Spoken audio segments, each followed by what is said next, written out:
हम मीनू झा प्रणाम करै छी सब मिथिलावासी के। आइ हम एकटा खेलौना गाबऽ जा रहल छी, संग दऽ रहल श्रीमती माला झा। नीक लागत तऽ लाइक शेयर जरूर करब। धन्यवाद। जय मिथिला, जय मैथिली।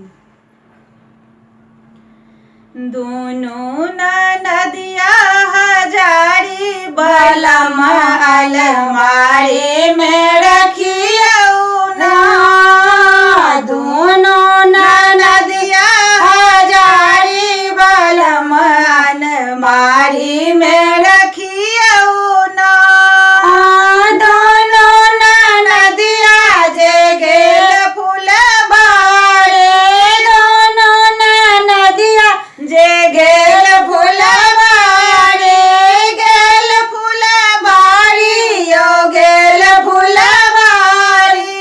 मलिया से जोड़ लियारी बलम अलमारी में रखियौ ना। मलिया से जोड़ लियारी बलम अलमारी में रखियौ ना।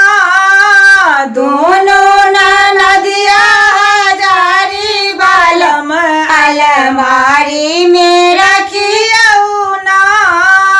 दोनों नदिया जे मंदिर गेली, दोनों नदिया जे मंदिर गेली, मंदिर गेली यो मंदिर गेली। पुजारी सो जोड़ लियारी बलम अलमारी में रखियौ ना।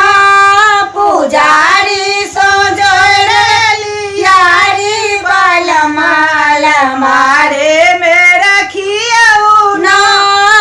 दोनों नदिया हजारे बलम अलमारी में रखियौ ना।